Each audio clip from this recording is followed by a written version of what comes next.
fala que não há nada mais difícil para uma mãe do que ver o seu filho com desconforto e com dor e não ter nada em casa para poder aliviar. Esse vídeo é para você que não quer que isso aconteça.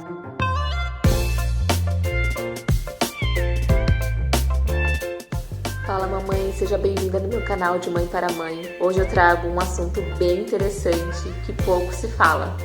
Você vai falar assim, meu Deus do céu, mais um enxoval, não aguento mais, é enxoval de amamentação, é enxoval da criança, é enxoval de roupa, é enxoval da mamãe, não para mais. Pois é, gente, mas esses itens aqui, ó, são essenciais e que foram muito úteis nos primeiros meses da vida dos meus filhos. Eu usei tanto no primeiro quanto no segundo e tem coisas que eu já usei na Sossô e ela tem 1 mês. Então são coisas úteis que é bom a gente ter em casa. Se você é uma mãe precavida que gosta de se preparar do que vier, esse vídeo é pra você.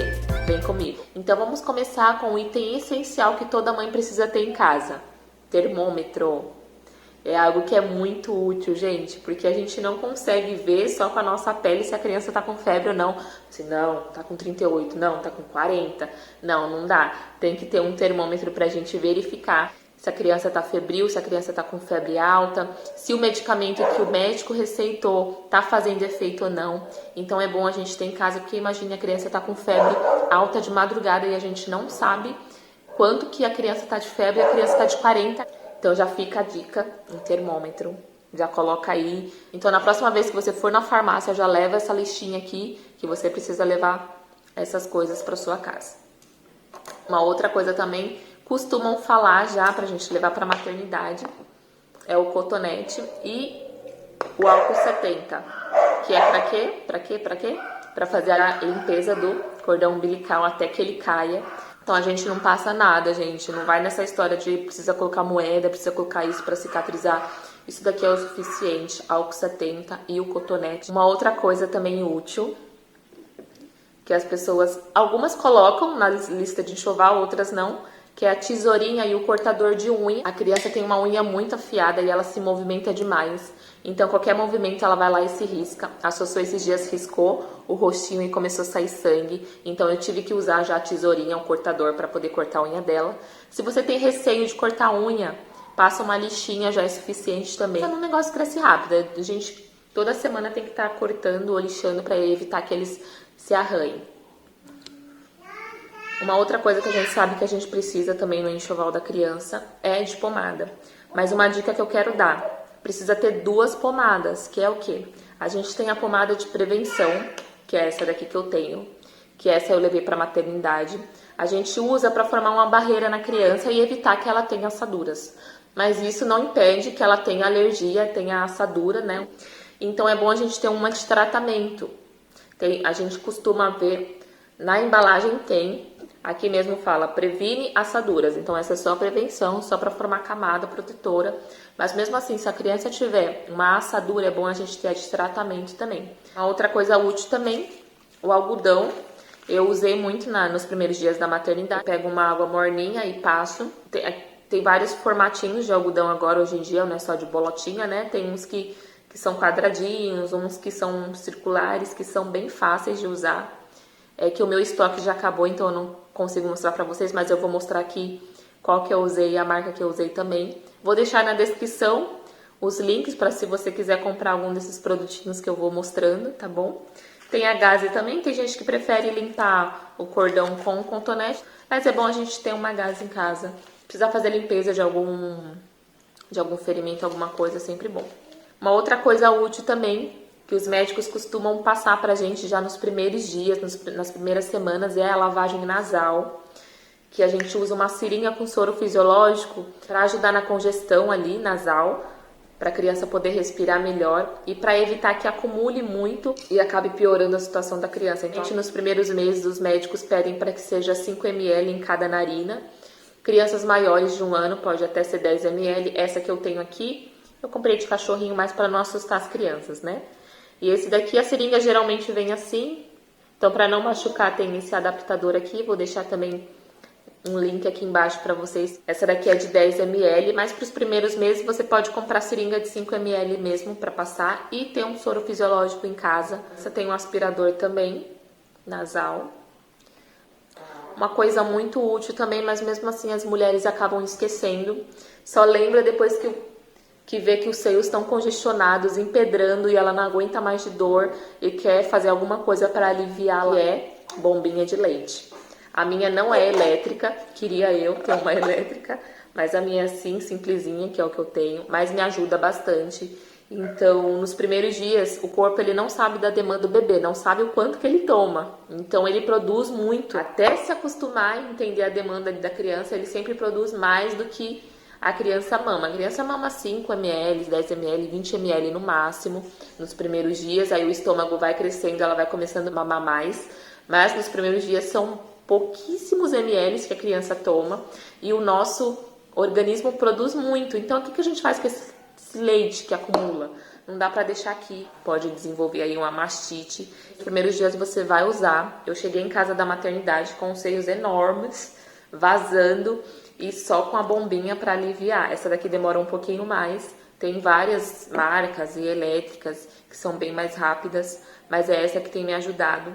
E essa daqui é boa, que veio com coletor também, pra gente colocar o leite e deixar na geladeira, deixar no congelador, se precisar dar para criança separado também. Uma outra coisa que é útil também, que eu achei que eu ia demorar para usar, mas não demorei tanto assim, que é o inalador.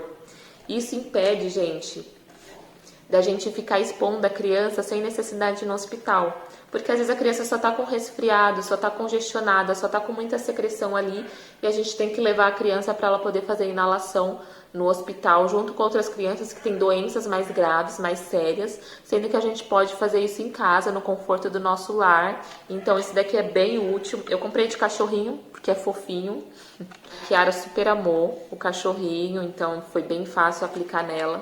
E às vezes eu preciso usar também. Isso aqui é bom até pra gente, quando a gente fica doente, porque assim, quando uma criança fica doente ou um familiar fica doente, todo mundo da casa fica doente.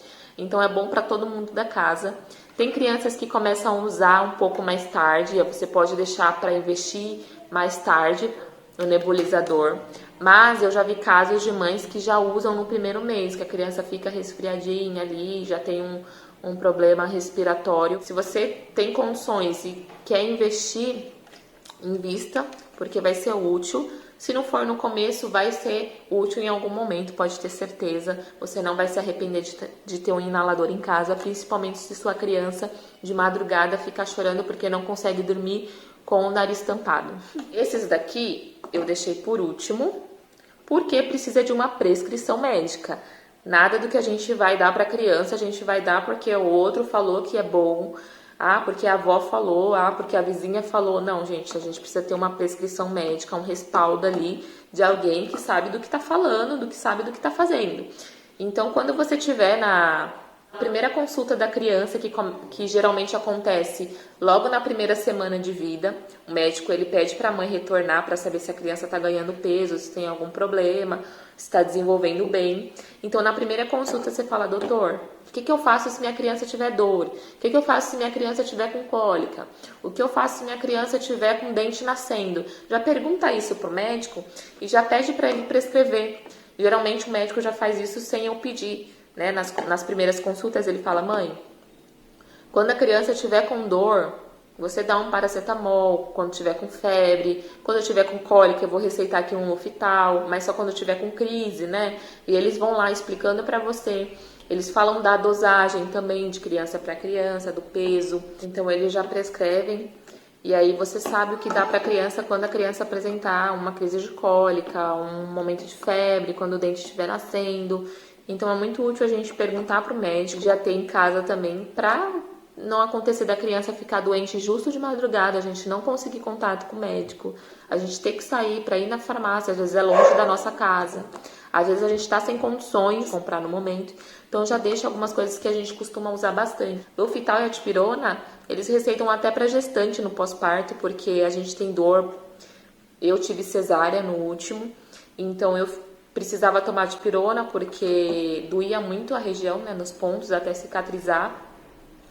E a gestante tem muitos gases no pós-parto, tanto o normal, viu, gente, como no cesárea. A Mira já prescreveu para mim o Luftal sabendo que eu ia sofrer de gases, a gente já começa a sofrer na maternidade mesmo. Mas mesmo assim ela pede pra gente usar em casa se a gente tiver um acúmulo ali, um Uftal. Então são medicamentos que a gente costuma usar aí nos primeiros meses da criança, né? E é bom a gente ter em casa. Uma outra coisa também que a gente fala, né? Ah, não vou dar mamadeira, não vou dar chupeta. Porém, é importante a gente ter uma chupeta em casa. Porque a criança às vezes está com muita dor, às vezes está com crise de cólica e só o peito não adianta, porque a criança toda vez que vai pegar o peito ela mama e aí acontece da gente encher muito o estômago da criança e ela ali não sabe o quanto que ela tem que tomar, ela não sabe da questão da saciedade, que ela já tá cheia, a gente coloca o peito, ela ali nervosa, querendo se acalmar, acaba mamando e aí coloca pra fora. A Sofia esses dias teve uma crise de cólica muito forte e eu já tinha dado muito leite pra ela e eu sabia que se eu desse mais ela ia acabar botando pra fora. Então o único jeito de acalmar ela foi através da chupeta. Então a chupeta é bom sim nos casos de alívio de cólica. Essas aqui fala que esse modelo é para alívio de cólica mesmo. Eu acabei dando pra ela e foi o que fez ela melhorar. E ela acabou dormindo e eu fiquei muito aliviada porque ela estava desesperada, conseguiu dormir tranquilamente. Então isso ajuda demais. Se você é contra a chupeta, saiba que em alguns momentos ela é muito importante e ajuda também a mãe. Então a gente não pode ser 8 ou 80, né? A gente tem que saber o que é bom para cada criança, para cada momento. E a chupeta ajudou muito ela nessas crises de cólica, então é sempre bom deixar uma reservada aí pra você. E é isso, gente. Espero que vocês tenham gostado, que tenha sido útil. Se você gostou, curte, comenta pra me ajudar, se inscreve no canal. Eu vou deixar outros vídeos meus também pra vocês assistirem. E a gente fica por aqui, eu te espero no nosso próximo vídeo. Falou!